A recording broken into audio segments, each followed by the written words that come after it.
It's 11:30 p.m. The lights are off, you're in bed, under the covers, and your phone is 6 inches from your face. You tell yourself you're just checking one last email, or maybe doom scrolling through a feed for 5 minutes. But then 30 minutes pass, then an hour. Your eyes feel gritty, maybe a little dry, but you figure, I'll just sleep it off. We've all been told that this is bad for our sleep hygiene, that the blue light messes with our melatonin. But what if the problem isn't just about whether you fall asleep? What if that light is physically altering the hardware inside your eye? That is the terrifying distinction. We usually talk about blue light as a software problem. It hacks your brain's clock. But the research we are looking at today suggests it's also a hardware problem. It's not just tricking the eye. In some cases, it might be cooking it. And that is exactly why I wanted to pull this specific paper. It's titled Exposure to Blue Light Reduces Melanopsin Expression in Intrinsically Photoreceptive Retinal Ganglion Cells and Damages the Inner Retina in Rats. It was published in Investigative Ophthalmology and Visual Science in 2022 by Natalia Ziolkowska and her colleagues. Now, that title is a mouthful, but the implications are incredibly heavy. It is a heavy title for a heavy subject. What Ziolkowska and her team did was look past the rods and cones, the parts of the eye we usually worry about, and focus on a completely different set of cells that act as the conductors of our biological orchestra. And what they found happens to these cells under blue light exposure is, frankly, alarming. Before we get into the damage, we have to understand the victim here. The paper focuses on these things called intrinsically photoreceptive retinal ganglion cells, or iPRGCs. I feel like most people know what rods and cones are. Rods are for low light, cones are for color. What on earth is an iPRGC? Think of them as the eye's light meter. Rods and cones are like the camera lens. They capture the image, the details, the movement, the faces. They send that visual data to the brain so you can see. But for decades, scientists were puzzled because they found that even blind mice with 0 rods and 0 cones, could still tell if it was day or night. Their pupils would still shrink when you shined a light on them. So they were blind to images, but not blind to brightness. Precisely. And that led to the discovery of these iPRGCs in the early 2000s. They make up a tiny fraction, maybe 1 to 3% of the ganglion cells in a rat's retina. They don't help you read a book or recognize a face. Their only job is to measure the ambient light intensity, specifically blue light, and tell the brain what time it is. They contain a specific photopigment called melanopsin to do this. Melanopsin. Okay, so if the rods and cones are the camera, the iPRGCs are the exposure sensor, ensuring the camera settings match the time of day. And this paper is investigating what happens when you point a high-intensity blue flashlight directly at that sensor for too long. And not just any rat. This is a crucial point in Ziolkowska's methodology. A lot of historical vision research uses albino rats. Which makes sense, right? Laboratory rats are usually white. It makes sense for availability, but not for accuracy when studying light damage. Albino rats have no melanin pigment in their eyes. Melanin is like a built-in pair of sunglasses. It absorbs scattered light and protects the tissue. Using an albino rat to study light toxicity is like studying sunburns on someone with the palest skin imaginable who is standing on the equator. They burn almost instantly. So the results end up being exaggerated. Exactly. But Ziolkowska's team used brown Norway rats. These are pigmented rats. Their eyes are much more similar to human eyes in terms of light protection. So, if we see damage in these rats, we can't just dismiss it as, oh, well, they were sensitive albinos. If these rats are getting hurt, we need to pay attention. Okay, let's look at how they hurt them. They set up 3 groups. They had a control group living a normal life, then they had an acute exposure group and a long-term exposure group. Break down the torture chamber here. The acute exposure, or AE group, was intense. They put these rats in a cage with blue LEDs, specifically at 463 nanometers, which is right in the danger zone for blue light, blasting at 1,000 lux. And they left the lights on continuously for 2 days. 48 hours of non-stop, high-intensity blue light. 1,000 lux. Give me a real-world comparison. Is that like staring into the sun? Not the sun, no. Sunlight is way brighter, up to 100,000 lux. 1,000 lux is more like the lighting in a TV studio or a very brightly lit supermarket operating theater. But imagine being in that supermarket lighting, but it's pure blue, and you cannot escape it for 2 days straight. No blinking, no darkness. Got it. So that's the crash test dummy scenario. What about the long-term group? The long-term exposure, or LTE, was more like a harsh work week. They did 10 days of a cycle, 12 hours of that intense blue light, followed by 12 hours of darkness. This mimics a more natural cycle, but with an unnatural light source. So what happened to the light meters? Did the IPRGCs survive? This is where it gets nuanced. In both the acute and the long-term groups, the researchers saw a significant drop in the number of IPRGCs that they could detect. In the control group, the retina is full of these melanopsin-positive cells. In the exposed groups, the numbers plummeted. Plummeted as in died? Did the cells just explode? The paper suggests it's actually more complicated than simple cell death, at least initially. They think it's largely down-regulation. The cells are still there, but they've stopped producing melanopsin, or they've drastically reduced it. It's like they're going into hiding. They're overwhelmed by this signal, so they just shut down the receiver. That's a great way to put it. It's a protective mechanism. If you walk into a deafeningly loud concert, you put in earplugs. These cells are essentially putting in earplugs to stop the screaming of the blue light. But here is the catch. Even if the cell body is still alive, the study found that in the acute group, the dendrites, the long branching arms that the cell uses to reach out and sense light, were significantly shorter. So they aren't just putting in the earplugs, they are physically retracting. They're pulling their arms back. Yes, and that is structural damage. When a neuron loses its dendrites or its axon integrity, it loses its ability to communicate. A light meter that can't send the signal to the CPU is just a useless lump of biology. And Ziolkowska's team didn't just look at the cell counts. They used electron microscopy to look inside the cells. That's where they found the smoking gun. I remember reading this part, the mitochondria. The mitochondria. In the acute exposure group, the mitochondria in the axons and dendrites were swollen. Their cristae, the internal folds where energy production happens, were disrupted. Okay, for the non-biologist, why is a swollen mitochondrion bad news?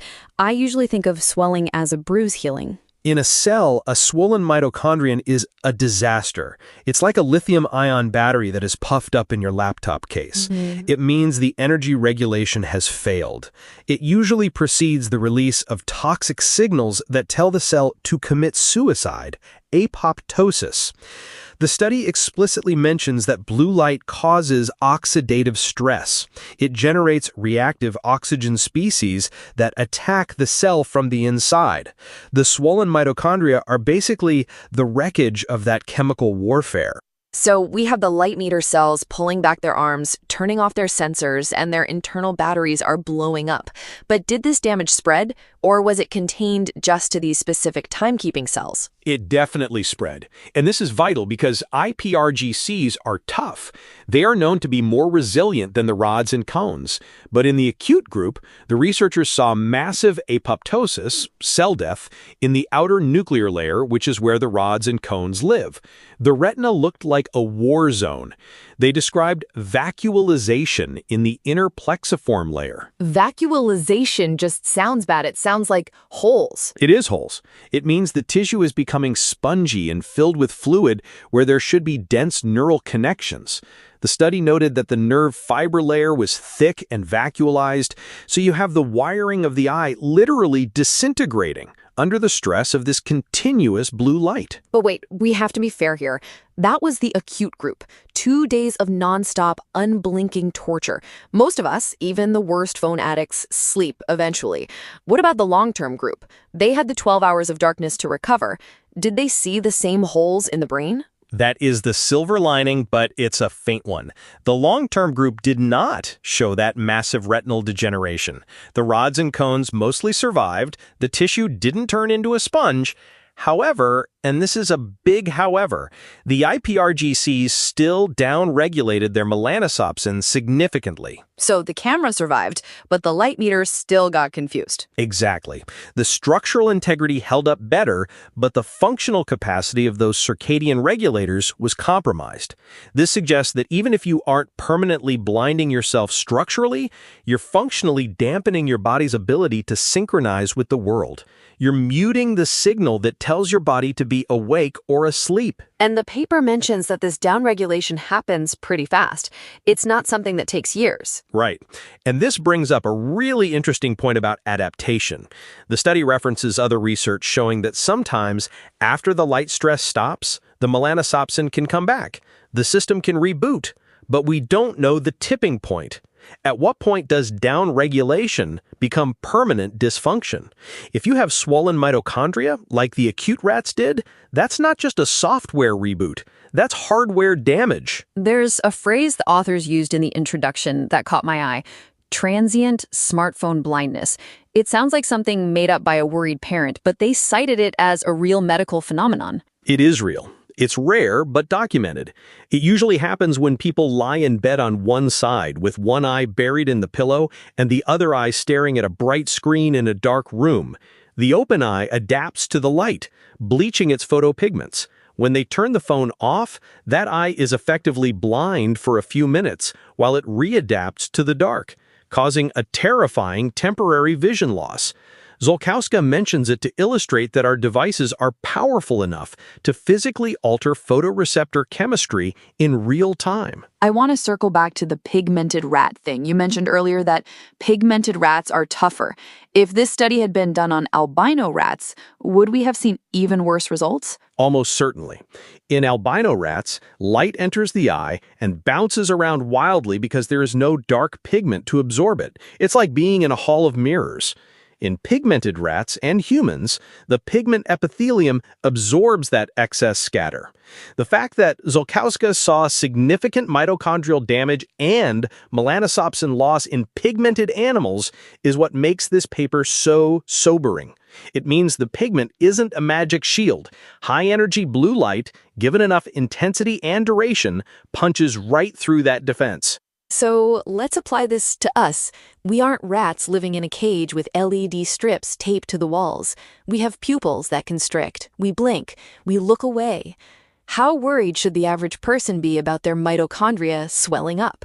We shouldn't panic, but we should be aware of the mechanism. The intensity in this study, 1,000 lux, is high, but not impossible to encounter. If you have a high-end tablet on max brightness right next to your cornea, you're getting a significant dose. But the real issue for humans is the chronic nature of it. We don't do 48 hours continuous, but we do 40 years of 10 hours a day. It's the cumulative oxidative stress. Precisely. The paper talks about oxidative stress as the driver. Your cells have antioxidants to clean up the mess, but if the blue light exposure is constant, you deplete those janitors. The garbage, the reactive oxygen species, piles up, and eventually the mitochondria fail. That's the pathway. And it's interesting that the damage in the acute group wasn't just in the IPRGCs. It was the photoreceptors too. The study noted that rod outer segments had disarranged discs.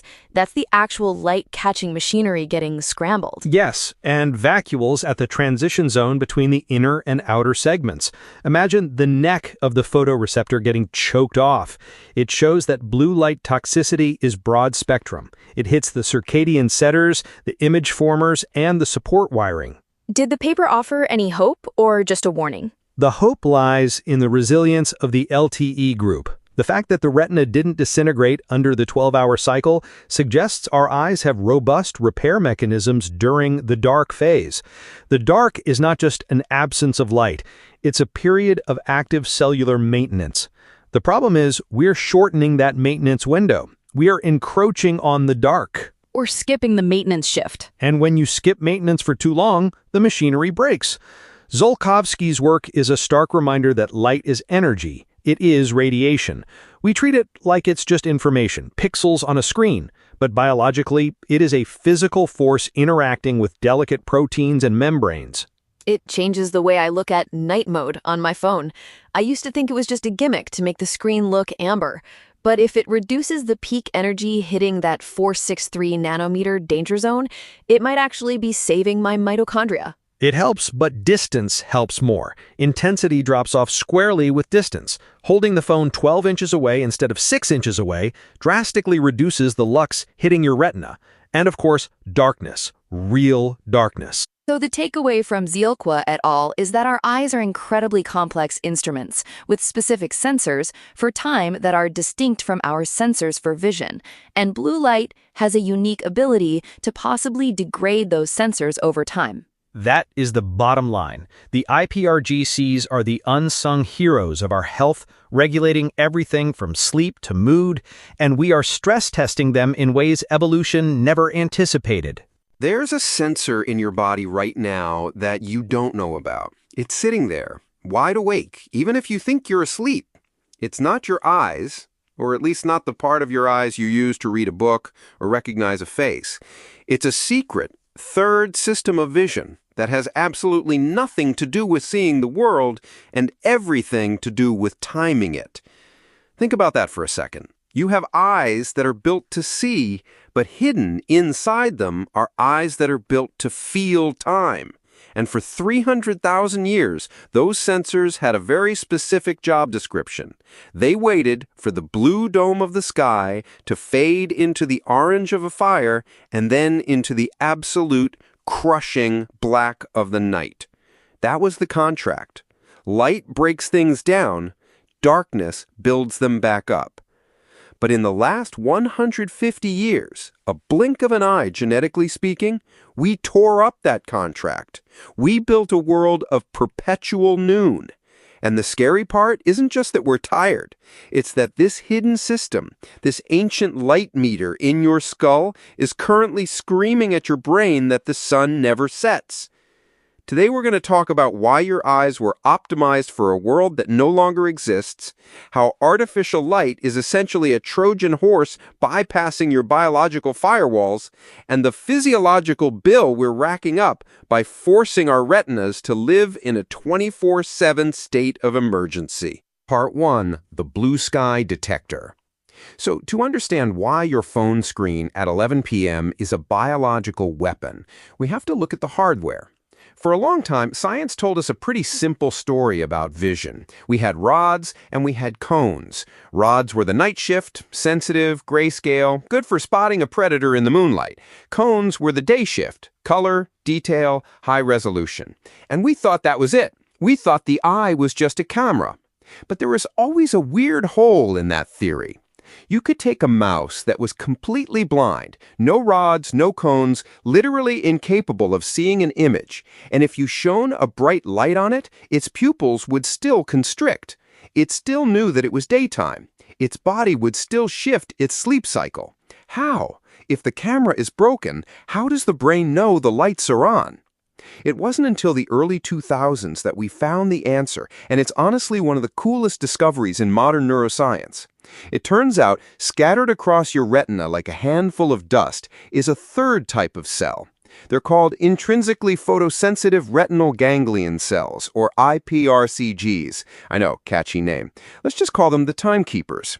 These cells don't help you see. They don't send images to the visual cortex. Instead, they're hardwired directly into the hypothalamus, specifically a tiny cluster of neurons called the suprachiasmatic nucleus, the master clock.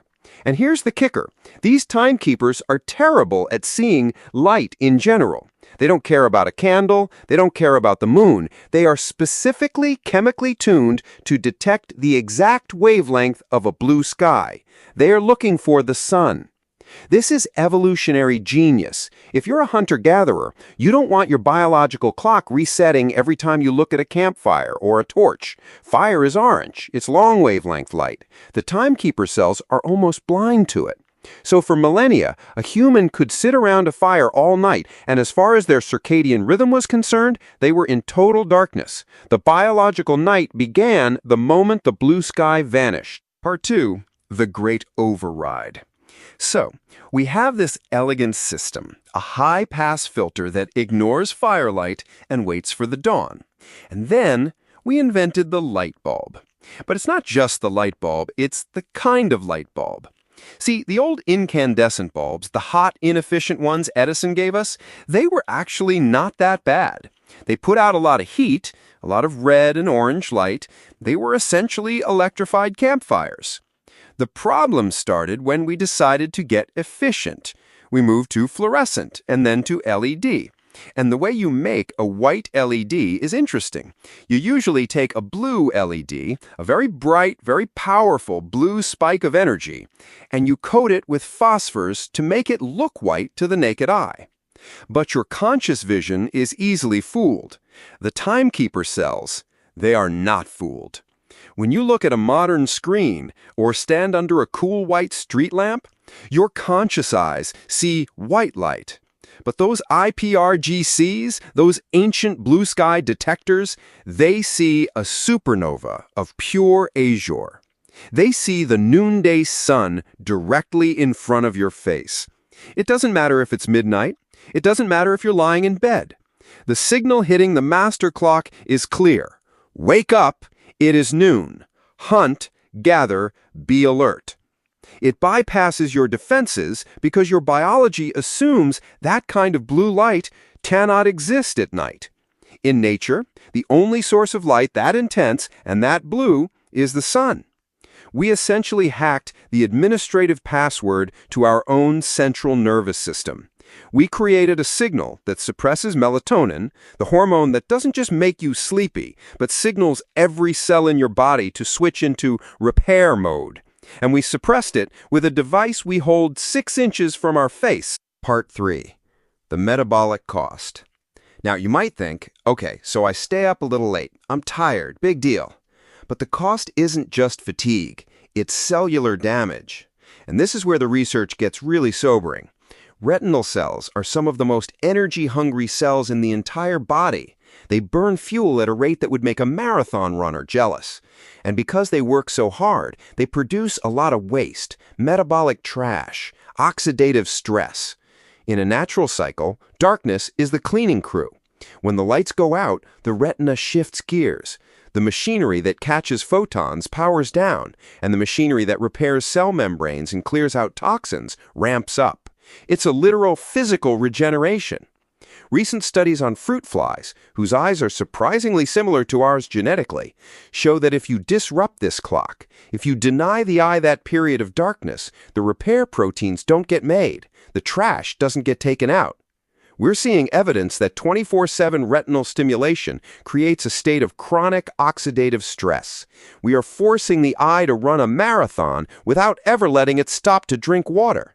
And it's not just the eyes. Because those timekeeper cells control the master clock, when they scream daytime at 2 a.m., your pancreas thinks it's lunchtime and changes how it processes insulin. Your kidneys change how they filter filtration. Your blood pressure stays elevated when it should be dipping. We call it light pollution, but that sounds too external. It's really light toxicity. It's a pollutant that enters through your eyes and disrupts the timing of every organ in your body. We are living in a state of permanent jet lag, not because we're traveling, but because we've decoupled the sun from the sky. Part 4. The lost sleep. The tragedy here isn't just biological, it's cultural. We've forgotten how humans used to sleep. If you go back to records from the 1700s or medieval Europe, you find something fascinating. People didn't sleep in one big 8-hour block. That's a modern invention.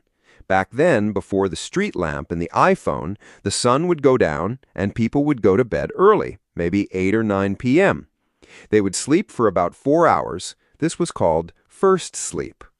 Then, around midnight, they would wake up, naturally. The brain would surface, and for an hour or two, they would be awake in the dark. They'd talk to their bed partners, they'd pray, they'd reflect on their dreams. It was a time of quiet, liminal consciousness. Then they'd fall back asleep for second sleep until dawn. This wasn't insomnia. It was the natural rhythm of the human animal in the absence of artificial light. That midnight waking period was chemically different from daytime wakefulness. Prolactin levels, a hormone associated with relaxation and peace, were sky high. It was a meditative state that we have completely eradicated. When we blasted away the night with artificial light, we compressed our sleep. We forced it into this anxious singular block. We lost that moment of midnight reflection. We lost the connection to the night sky.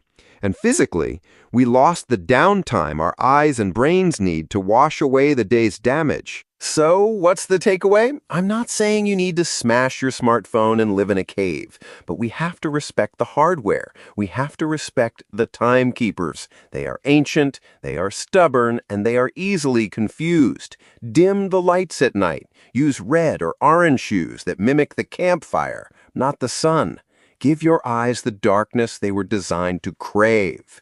If you leave a bicycle out in the rain for a month, you know exactly what happens. It rusts.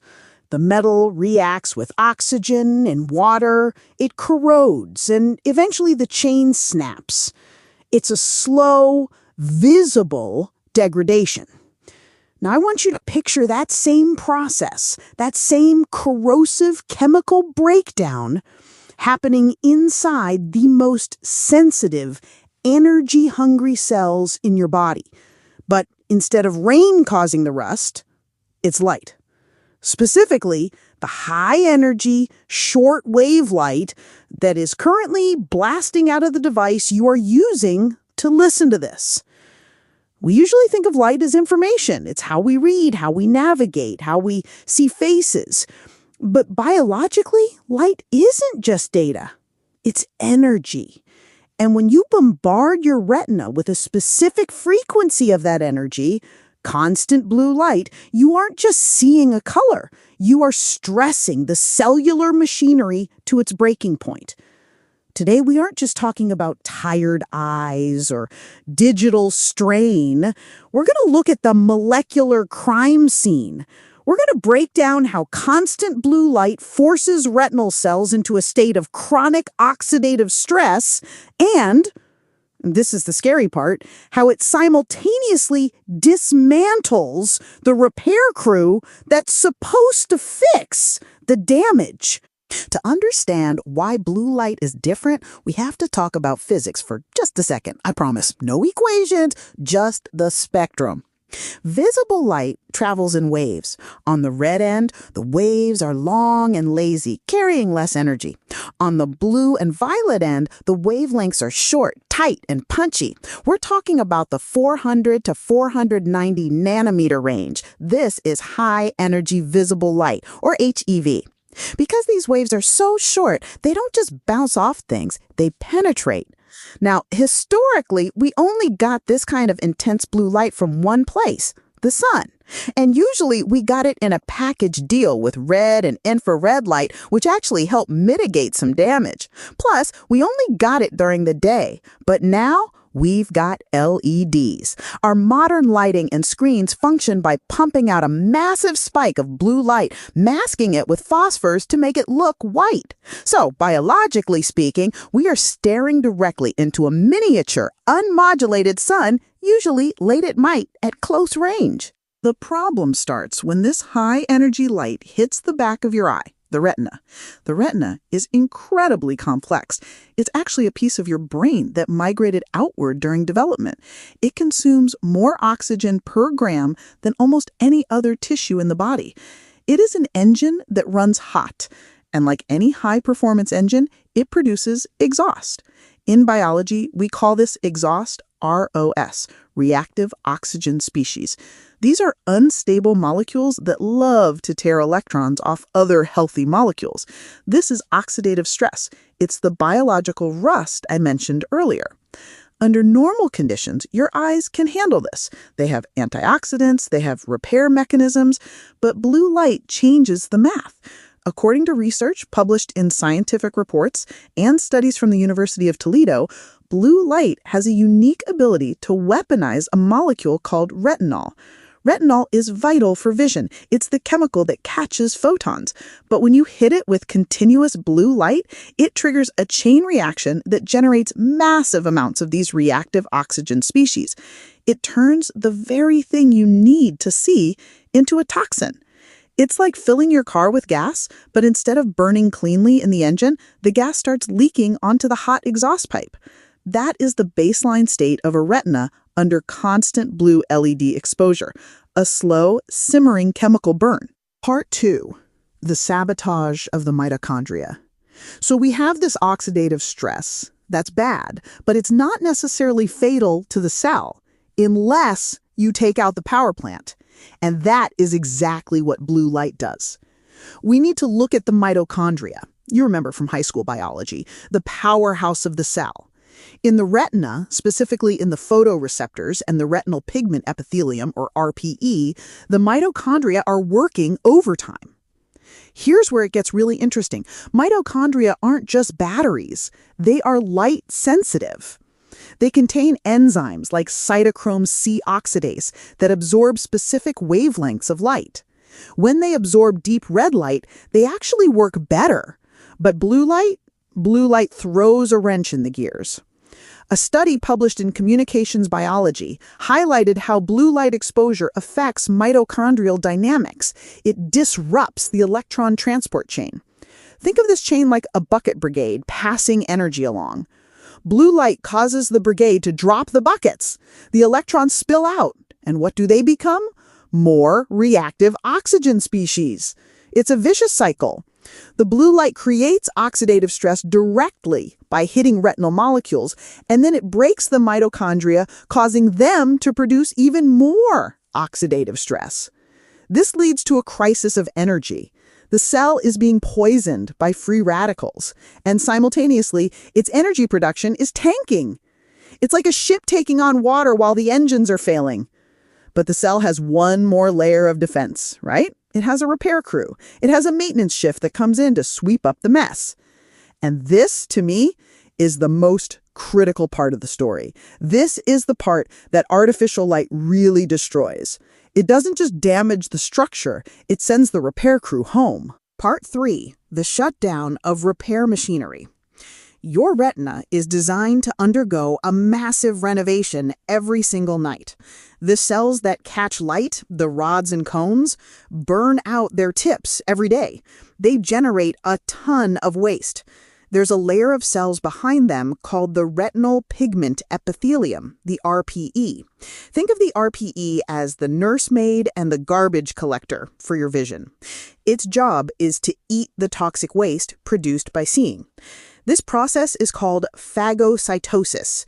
The RPE cells literally engulf the burnt-out ends of the photoreceptors and digest them. If they don't do this, the waste piles up. This waste is called lipofuscin. It's this yellow-brown gunk that accumulates with age. Now, here is the kicker. Lipofuscin is highly sensitive to blue light. It's a photosensitizer. When blue light hits this waste product, it reacts violently, creating even more heat and oxidative stress. So if you don't clear the waste becomes a weapon. And how does blue light stop the clearing process? By hacking your circadian rhythm. We often talk about circadian rhythms in terms of sleep. Oh, I looked at my phone, so I can't fall asleep. But the circadian clock controls cellular repair too. Research from Purdue University has shown that the eye has its own internal clock, independent of the brain. This clock dictates when the RPE should start cleaning and repairing. It's a strict schedule. The heavy lifting of repair is programmed to happen in darkness.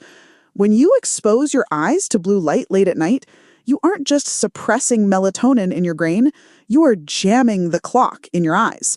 You are telling the RPE cells that it is still high noon. The signal to start the cleanup never comes. The phagocytosis, that digesting of the toxic waste, is delayed or downregulated. And let's talk about melatonin for a second. We think of it as a sleep hormone, but in the retina, melatonin is a superhero antioxidant. It's synthesized locally in the eye, and it's crucial for neutralizing those free radicals we talked about. Blue light suppresses melatonin production more effectively than any other wavelength. So, by bathing in blue light at night, you are chemically stripping the retina of its primary nighttime shield. There's another pathway involved here, something called NR2. You can think of NR2 as the master switch for the antioxidant defense system.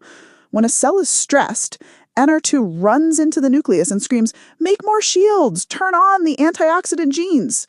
Initially, when you get exposed to blue light, NR2 activates. It tries to save you. But studies suggest that under chronic, relentless exposure, the kind we get from staring at screens 10 hours a day, this system gets overwhelmed or desensitized. The NR2 pathway can't keep up. The cell stops producing enough endogenous antioxidants to counter the flood of ROS, the repair machinery, autophagy, phagocytosis, DNA repair. It all grinds to a halt. The cell is left drowning in its own metabolic waste, unable to generate energy, under constant attack from reactive oxygen. Part 4. The legacy of the light. So where does this leave us? Does looking at a smartphone for 10 minutes blind you? No, that's not how biology works. It's about the chronic load. It's about the lack of recovery. There is a lot of debate in the ophthalmology community about the link between blue light and age-related macular degeneration, or AMD. AMD is basically the end stage of what I just described. The RPE cells die from stress, the waste products accumulate into piles called drusen, and you lose your central vision. Epidemiological studies are mixed. It's hard to separate sunlight exposure from screen exposure over a lifetime. But the mechanism is undeniable. We know blue light causes oxidative stress. We know it disrupts the repair timing. The cultural impact of this is that we are effectively running a massive, uncontrolled experiment on our visual systems. We've decoupled our light exposure from the sun. We've deleted the darkness phase of our day, which is the only time our eyes can truly heal. And it's not just about getting glasses with a yellow tint, though that can help mitigate the intensity. It's about recognizing that darkness is a nutrient. Your retinal cells are desperate for downtime. They need the melatonin signal to start the night shift cleanup crew. When we deny them that, we aren't just making them tired, we are forcing them to function in a toxic environment without a hazmat suit. So the next time you're scrolling in bed, remember the rust. Remember the mitochondria struggling to hold on to their electrons. And maybe, just maybe, give the repair crew a chance to clock in. Because once those retinal cells are gone, they don't grow back. It's 11 p.m. I'm lying in bed, doom scrolling. I know I shouldn't be. I know the blue light is bad for my sleep, but recently I read something that made me put the phone down a lot faster. Let me guess. Was it the study about the fruit flies? No, it wasn't the fruit flies, actually. It was this idea that blue light isn't just keeping me awake, it's actively breaking the machinery inside my cells, like physically jamming the gears. That is a terrifyingly accurate way to put it. And it's not just jamming the gears, it's essentially suffocating the engine. Right, but then comes the second part of what I read, which sounded almost like magic, that if you blast those same cells with a different color of light, deep red light, you can fix them. You can unjam the gears. Is that actually real science, or is that just wellness influencer hype? It is absolutely real science. In fact, a study from University College London showed that looking at a deep red light for just 3 minutes a week, specifically in the morning, could significantly improve declining eyesight in people over 40. 3 minutes a week? 3 minutes, but the timing matters. Do it in the afternoon, nothing happens. Do it in the morning, it's like jump-starting a car battery. Okay, that is wild. So today we are talking about photobiomodulation, which is a mouthful. It is. Let's call it PBM. PBM. We're going to figure out how light acts as a drug, why blue light is the villain of the specific story, and how red light might be the hero we didn't know we needed. Eloise, where do we even start? The eyeball? We have to start smaller. We have to start inside the cell with the mitochondria. The powerhouse of the cell. The powerhouse of the cell. It's the meme we all remember from biology class. But think of them less as a static building and more like a combustion engine. Their job is to take the food you eat and the oxygen you breathe and turn it into ATP, adenosine triphosphate. That's the fuel currency your body runs on. Okay, so mitochondria are the engine, ATP is the gasoline? Exactly. Now, inside this engine, there's a very complex assembly line called the electron transport chain. It has 4 main stations. Electrons get passed along these stations to generate energy. The last station, station 4, is an enzyme called cytochrome C oxidase. This is where the magic happens. This enzyme uses oxygen to finish the job and keep the line moving. So station 4 is crucial. It needs oxygen to work. Right, but here enters our villain. blue light. Specifically short-wavelength, high-energy blue light, like what screens out of your phone or laptop screen. And the 11 p.m. doom scroll light. The very same. Now, blue light creates stress. When your cells are stressed, whether from toxins, aging, or overexposure to this high-energy light, they produce a molecule called nitric oxide. Wait, I thought nitric oxide was good. Don't bodybuilders take supplements for that, for blood flow? Context is everything in biology. In your blood vessels, nitric oxide signals them to relax and widen. That's good. But inside the mitochondria, specifically at station 4, it's a disaster. Nitric oxide is a bully. It competes with oxygen. It steals oxygen's seat? It literally steals the seat. It binds to that cytochrome C oxidase enzyme and refuses to move. So now oxygen can't get in. The assembly line stops. You stop producing ATP. Your cellular engine stalls. And this is what you meant by suffocating the engine. Yes, and when the engine stalls, bad things happen.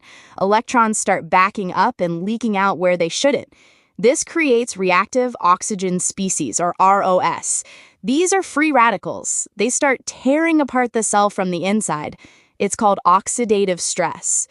So blue light causes the stress, which creates the nitric oxide, which clogs the machine, which causes the leak, which destroys the cell. That is a vicious cycle. It is. And the retina, the back of your eye, has the highest concentration of mitochondria in the entire body. It is the most energy-hungry tissue you possess. So when you hammer it with blue light, those cells take a beating. They start running out of power. And when retinal cells run out of power, your vision declines. Okay, so I've jammed up my station 4 with nitric oxide. The line is stopped. Enter red light. What does it do? This is the coolest part of photobiophysics. It turns out that cytochrome C oxidase, that station 4 enzyme, is a photoacceptor. It is biologically designed to absorb specific wavelengths of light, specifically deep red and near-infrared light. So the engine part itself is light sensitive. Yes. When red light hits that enzyme, it excites the electrons. This excitation physically knocks the nitric oxide out of the binding site. It kicks the bully out of the chair. It kicks the bully out. The nitric oxide is released, oxygen rushes back in, binds to the enzyme, and boom, the assembly line starts moving again. ATP production resumes, the cell can breathe. That is surprisingly mechanical. It's not some vague energy healing. It's literally dislodging a molecule. It's photochemistry. But there's actually a second mechanism that's gaining a lot of traction in the research community, and it might be even more fascinating. It has to do with the water inside the mitochondria. Water? So, at the very end of this energy production line, there is a microscopic motor called the ATP synthase pump. It spins, literally spins at 9,000 rotations per minute to churn out ATP. A spinning motor inside my cells. Biology is insane. It is, but like any motor, it struggles if the fluid it's spinning in is too thick. Inside the mitochondria, water isn't just liquid. It's interfacial water. It's sticky and viscous because it's interacting with all these crowded proteins. Like trying to spin a propeller in honey instead of water. Exactly. Now, recent research, including work by Professor Glenn Jeffrey at UCL, suggests that red and near-infrared light interacts with this nanostructured water. The light energy reduces the viscosity of the water. It thins the honey. It turns the honey back into water. The pump encounters less resistance, it spins faster, and you get a surge of energy production. It's basically lubricating the engine with light. So we have declogging the intake valve with oxygen and lubricating the pistons with water viscosity. That's a powerful 1-2 punch. And the result is measurable. That UCL study I mentioned, they took people aged 34 to 70. They gave them a small LED flashlight that emitted 670 nanometers, deep red light. They looked at it for 3 minutes. Just once. Once a week. And they found a significant improvement in color contrast sensitivity, which is a key measure of retinal aging. Some of the older participants saw a 20% improvement. from 3 minutes of light. But you said the timing mattered. Why morning? Why can't I do it at night before bed? This was the twist. When they tried the same experiment in the afternoon, there was zero improvement. None. Zero? That seems weird. The chemistry should be the same, right? You'd think so, but it turns out mitochondria have a circadian rhythm, just like we do. They aren't running at full capacity 24/7. In the morning, they are gearing up for the day's high-energy demands. They are open for business and responsive to that light signal. By the afternoon, they shift into a different phase and stop paying attention to the signal. If you try to charge a battery that's already in maintenance mode, it won't take the charge. That is mind-blowing. It implies our cells are expecting specific light signals at specific times. They absolutely are. And this brings us to the evolutionary problem. Noah, for millions of years, what happened when the sun came up? It got bright? Blue light? Eventually, yes. But sunrise? Sunrise is heavy in red and near-infrared light. That's the first signal your mitochondria got every single day for the history of our species. It was the start engine signal. It prepped the system. And then at noon? At noon, you get the bright blue light from the high sun. That's high energy. It's stimulating. But in nature, blue light is always accompanied by a massive amount of red and infrared invisible light. They come together. The red light balances the stress of the blue light. It repairs the damage as it happens. And now? Now, we sit in offices under LED bulbs. An LED bulb is almost entirely a spike of blue light. There is almost zero red or infrared. We've stripped out the antidote. Exactly. We are consuming a junk light diet. It's high calorie, high energy blue, but empty nutrients, no regenerative red. We are stressing the system without providing the signal to repair it. That's why researchers call it malillumination. So we're all just walking around with clogged mitochondria. Essentially. And that's why this research is so exciting. It's not just about eyes. This mechanism, cytochrome C oxidase, is in every cell in your body. There's research looking at this for skin aging, for wound healing. Actually, I heard NASA was involved in the early days of this. Something about astronauts. Yes. Back in the 90s, NASA was trying to grow plants in space using LED lights. They noticed that the scientists' hands, which were working under these red lights, were healing from cuts and scratches faster than normal. No way. Yes way. In microgravity, wound heals very slowly. It's a huge problem for astronauts. So NASA funded research to see if these LEDs could boost human cell regeneration.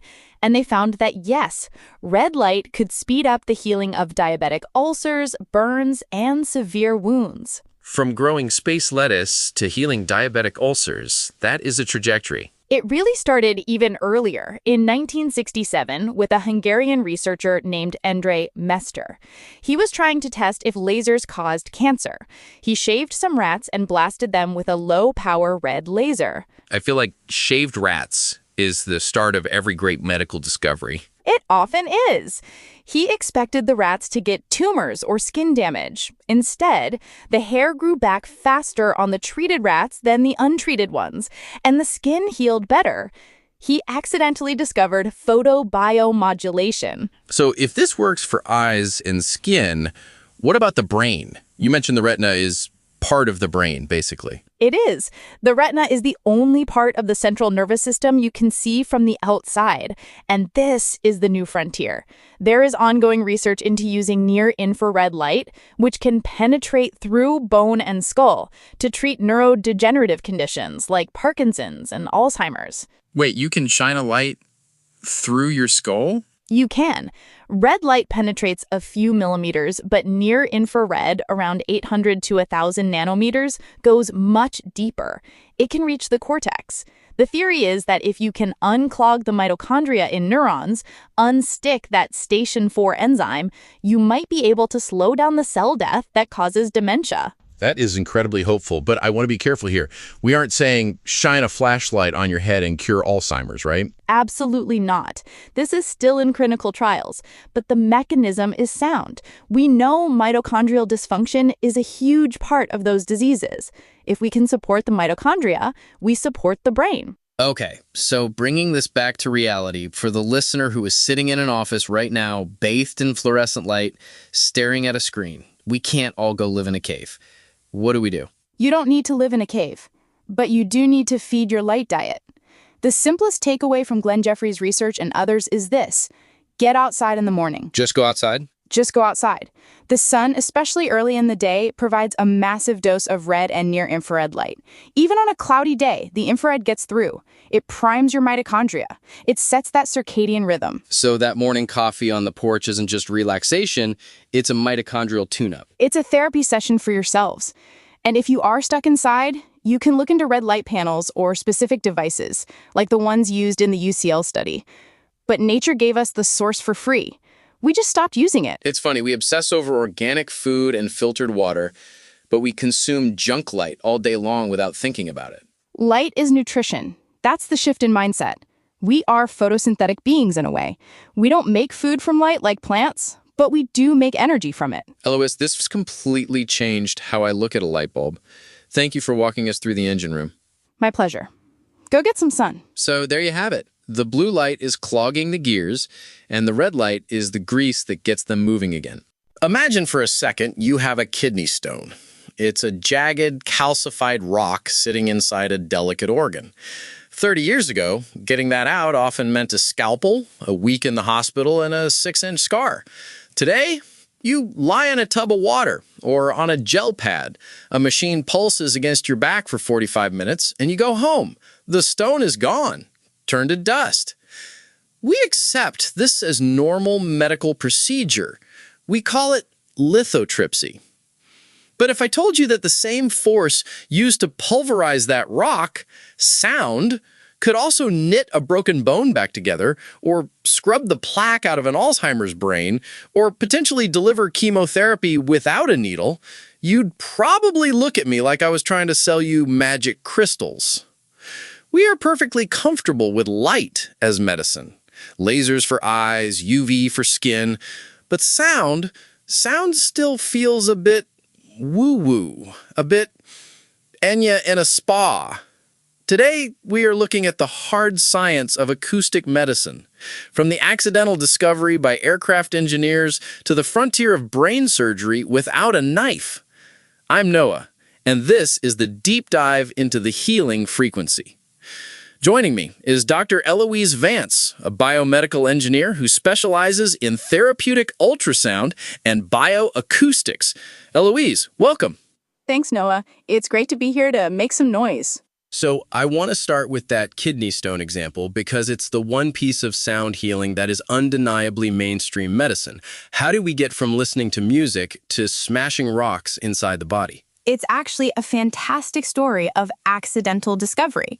It starts in the 1960s and 70s at Dornier, the German aircraft manufacturer. They were testing supersonic jets, and they noticed something strange happening to the prototypes. As these planes approached the speed of sound, the moisture droplets in the air, rain essentially, were hitting the metal fuselage and creating these tiny crater-like pits. The shock waves from the water droplets were literally pitting the metal. Wait, so rain was destroying supersonic jets? Exactly. The physics of that collision created a shockwave strong enough to damage aerospace-grade alloy. And some brilliant, slightly eccentric engineer looked at that and thought, if a shockwave can pit metal, what could it do to a kidney stone? That is a massive leap of logic. My plane is broken, let's fix a kidney. It is, isn't it? But it worked. They developed the first lithotripter in the early 80s, the HM3.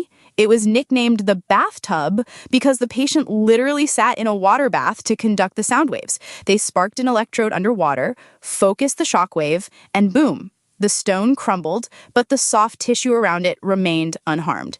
That was the moment sound stopped being just about communication or art and became a surgical tool. Okay, so that's high-intensity sound. It's violent. It's a sledgehammer. But the emerging field you're working in isn't about destruction. It's about regeneration. I read about this device called Exogen, which is FDA approved for bone healing. How does sound fix a broken leg? Right, so lithotripsy is high-energy shockwaves. Bone healing uses lipase, low-intensity pulsed Ultrasound. It's completely silent, you can't feel it, but down at the cellular level, it's doing something profound called mechanotransduction. Mechanotransduction. That's a $5 word. Break that down. Okay. Think of a cell not as a balloon filled with water, but as a tent with a complex internal frame, the cytoskeleton. When you apply a specific acoustic vibration, you are physically shaking that tent. On the surface of the cell, there are receptors called integrins. Think of them like doorbells. Doorbells. Yes, the sound wave physically jiggles the doorbell. The cell senses this mechanical vibration and translates it into a chemical signal. It tells the cell nucleus, hey, we need to build. It triggers the production of proteins like VEGF, vascular endothelial growth factor, which builds new blood vessels, and it tells osteoblasts to lay down new bone. So it's not magic, you're literally shaking the cell into doing its job. Precisely. It's a physical force acting as a biological switch. The Exogen device, for example, speeds up fresh fracture healing by about 38%. It works on non-unions, bones that have just given up trying to heal. You strap this device on for 20 minutes a day, and the sound waves wake those cells up. That is wild. It's like shaking a sleeping person to wake them up, but the person is a bone cell. Now, let's pivot to the brain, because this is where I feel like we're entering sci-fi territory. I've seen studies out of MIT about using sound to treat Alzheimer's. Is this real? It is very real, and it's fascinating. This is the work of Dr. Li Huizai and her team. They've been looking at something called gamma entrainment. See, your brain waves oscillate at different frequencies. Gamma waves, around 40 hertz or 40 cycles per second, are associated with high-level cognitive functioning, memory, and attention. In Alzheimer's patients, we see a deficit in these 40 hertz rhythms. So the orchestra of the brain is out of sync. Exactly. The conductor is asleep.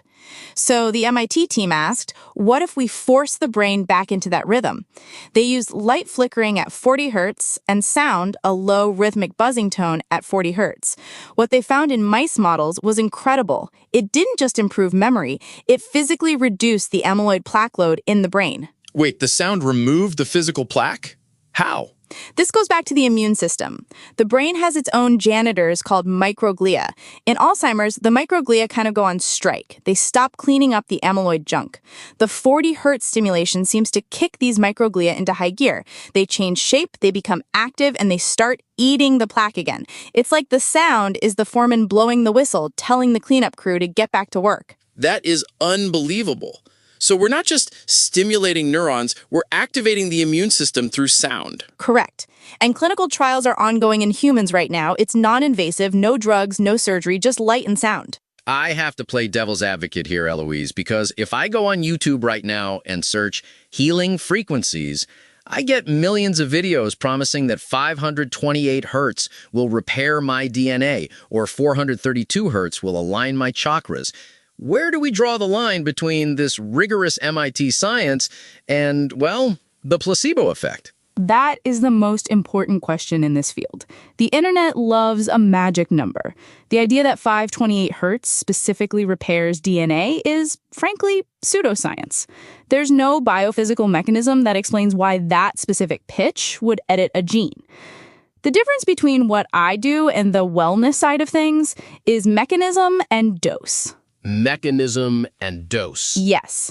When we use ultrasound for bone healing or focused ultrasound for the brain, we are measuring the acoustic pressure in megapascals. We know exactly how much energy is hitting the tissue. We know the biological pathway, like the integrins we talked about. The YouTube videos are great for relaxation, and stress reduction is healing, don't get me wrong. But listening to a tone isn't the same as targeting a tumor with focused acoustic energy.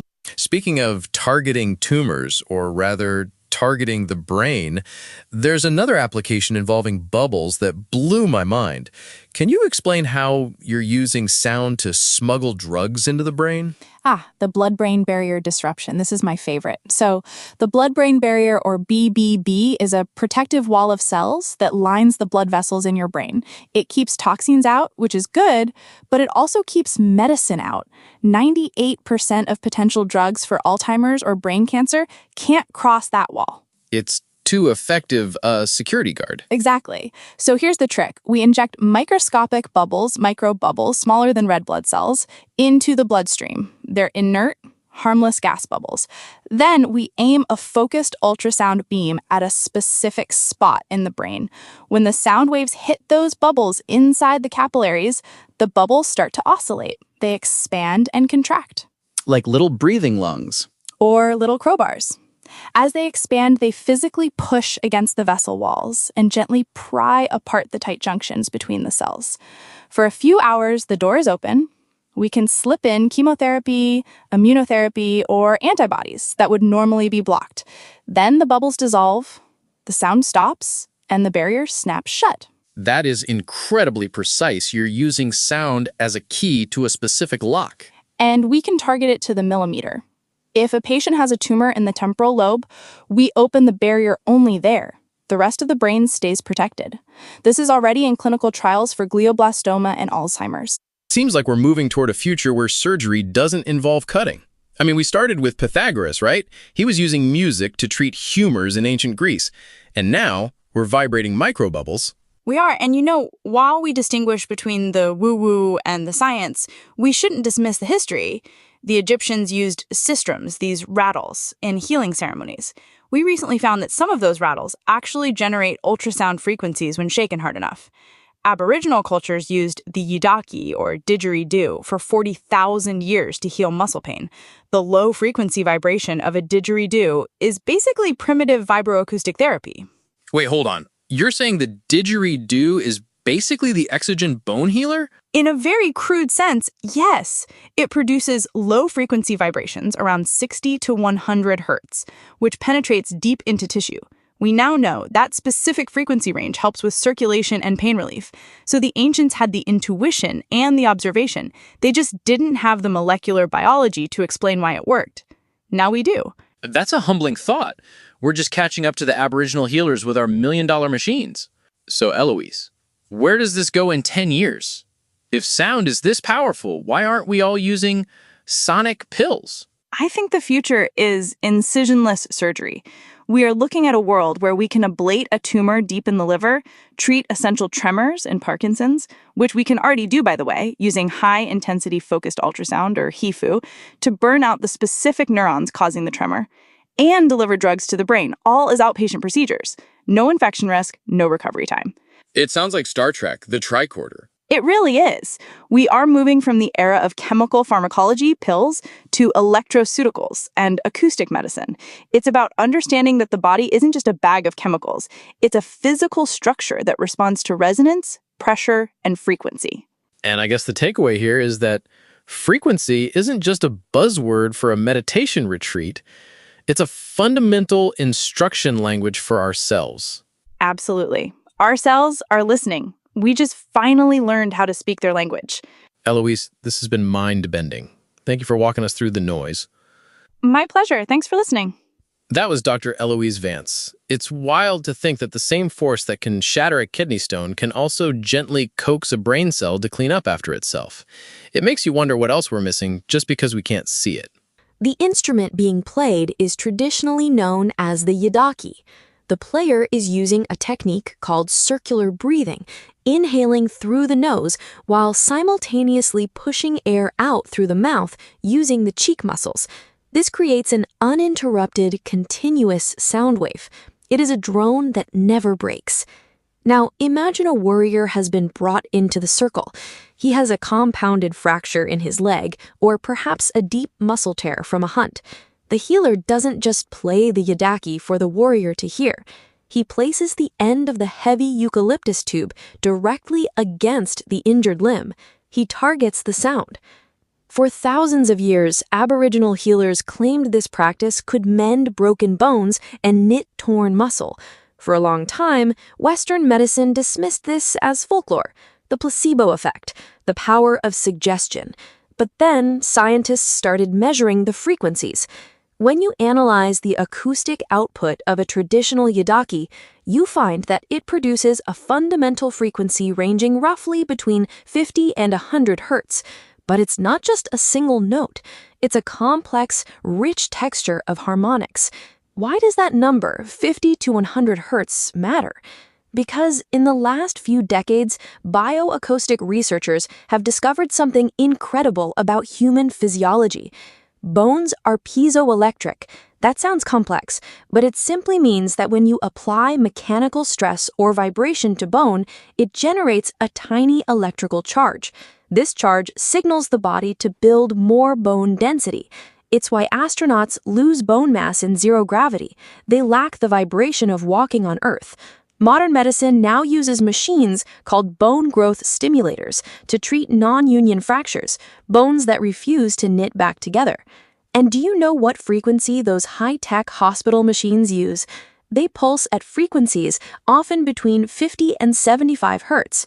The Aboriginal healers weren't just playing a song, they were administering a specific, verifiable dose of vibratory medicine. They were turning the yidaki into a biomechanical catalyst, using the low-frequency sound pressure to trigger the body's own repair mechanisms. The magic was actually physics. And the benefits of this instrument extend beyond the person being healed. Let's look at the player. To maintain that continuous drone, the yidaki player must master their own airway. They have to strengthen the muscles of the upper throat to act as a bellows. In 2005, a study published in the British Medical Journal took a group of people suffering from obstructive sleep apnea, a condition where the throat muscles collapse during sleep, cutting off air. They prescribed them lessons on the didgeridoo. The results were undeniable. The playing strengthened the airway muscles so effectively that their sleep apnea significantly improved. The ancient wind instrument was quite literally a workout for the respiratory system, a cure for the breathless. Now, let's travel roughly 8,000 miles northwest and jump forward in time to around 2000 BC. We are leaving the red dust of Australia for the cool stone shadows of the Temple of Hathor at Dendera in ancient Egypt. The atmosphere here is different. It is enclosed. The air is heavy with the scent of Kaifi incense. You are walking through a hypostyle hall, a forest of massive stone columns that rise up into the darkness. Carved onto the walls are reliefs of priestesses. In their hands, they hold an object that looks like a cross between a tuning fork and a rattle. It has a handle, a U-shaped metal frame, and crossbars strung with loose metal discs. This is the sistrum. If you look at Hollywood movies, the sistrum is just a musical toy, a tambourine used to keep rhythm during a dance. But in the Egyptian worldview, the sistrum was sacred to Hathor, the goddess of music, beauty, and healing. It was used in the incantation of the mother. And when we look closer at the construction of this instrument, we find another instance of accidental or perhaps intentional high technology. When a priestess shook the sistrum, the metal discs would crash against the metal frame. We hear the jingle, but there is a sound we don't hear. A study on the acoustics of the sistrum revealed that the metal-on-metal impact generates a significant amount of ultrasound, sound frequencies far above the range of human hearing, specifically in the range of 40 to 60 kilohertz. In the modern world, we know ultrasound very well. We use it for imaging babies in the womb, but we also use it therapeutically. Therapeutic ultrasound is used by physical therapists every day to treat soft tissue injuries, reduce inflammation, and increase blood flow. It works by vibrating the tissue at a cellular level, creating heat and energy that speeds up the healing process. There's even research into using high-intensity ultrasound to break up kidney stones and kill cancer cells. So picture the scene in the healing sanatorium of the temple. A sick pilgrim is lying on a stone bench. The priestess stands over them, shaking the sistrum rhythmically near their body. To the observer, it is a ritual cleansing, a shaking away of bad spirits. But physically, the pilgrim is being bathed in a cloud of ultrasonic frequencies. The hiss of the sistrum was delivering a microscopic massage to their inflamed tissues. The Egyptians didn't need an electrical outlet to generate ultrasound. They just needed the specific alloy of bronze and the kinetic energy of the priestess's wrist. But the Egyptians didn't stop at handheld instruments. They turned their entire architecture into a healing device. This brings us to the concept of archaeoacoustics, the study of sound in archaeology. If you have ever stood in a tiled bathroom and hummed a note, you know how the room amplifies the sound. Now, imagine that effect engineered on a monumental scale. The healing chapels at the Temple of Dendera and Deir al-Bahari were constructed with specific dimensions and materials, often red granite and limestone. These surfaces are highly refractive to sound. They don't absorb vibration, they bounce it back. The chambers were often long, narrow, and had parallel walls. This design creates a phenomenon known as a standing wave. Acoustics engineer John Stuart Reid conducted a famous series of experiments inside the Great Pyramid's King's Chamber. He set up a speaker and a membrane stretched over a pipe sprinkled with sand, a device called a cymoscope, which makes sound visible. As he played different frequencies, the sand would arrange itself into complex geometric patterns. But something else happened. Reid reported that when he lay in the sarcophagus and made a low glissando tone with his voice, the entire room seemed to lock in to the frequency. He described feeling the sound wash over him, not just as noise, but as a physical pressure. Reid actually went into the pyramid with a severe lower back injury. He was in pain. But after spending time in that sarcophagus, resonating with the chamber's prime frequency, he reported that his pain vanished. He hypothesized that the intense resonance of the granite chamber acted like a whole-body tuning fork, stimulating the body's healing response much like the yidaki does. The Egyptians called their granite mashet, which meant the stone of God. It has a high quartz crystal content. Quartz is piezoelectric, just like bone. When the sound waves hit the granite walls, the crystals in the rock are put under stress, theoretically generating an electromagnetic field. So the patient in the healing chamber wasn't just hearing a chant. They were immersed in a soup of acoustic resonance and subtle electromagnetic fields. The room itself was the medicine. We have talked about bones and tissues, but what about the mind? Because you cannot heal the body if the mind is in a state of stress or panic. Both the Aboriginal Australians and the ancient Egyptians, and indeed the shamans of Mongolia, the monks of Tibet, and the drummers of West Africa understood the power of rhythm to alter the state of the brain. This is where we enter the realm of neuroscience in a concept called brainwave entrainment. The human brain operates at different frequencies depending on what we are doing. When we are awake and alert, we are in beta state, fast, erratic waves.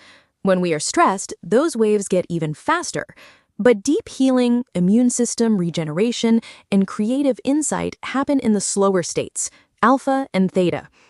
Theta waves, which oscillate at about 4 to 7 cycles per second, are the gateway to the subconscious. It's that twilight state you feel just before you fall asleep. It is also the state where the body does its most profound repair work.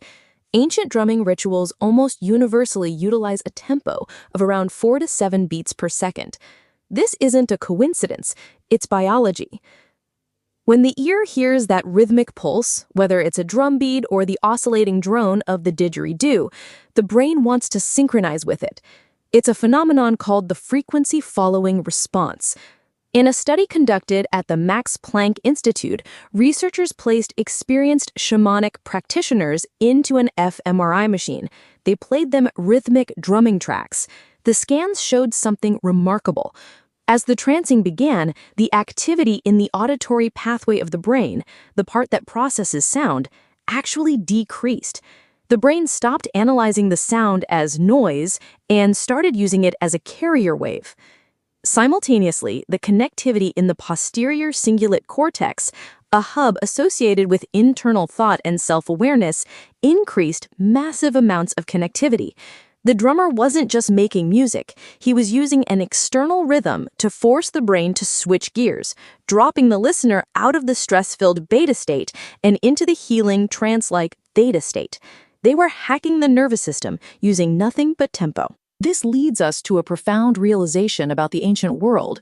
We often view their reliance on sound as a limitation. We think they chanted because they didn't have pills. We think they drummed because they didn't have surgery. But the evidence suggests that they cultivated these sonic technologies because they understood that we are, at our core, vibrational beings. Every cell in your body has a resonant frequency, every organ, every bone. When that frequency is disrupted by trauma or disease, the body falls out of tune.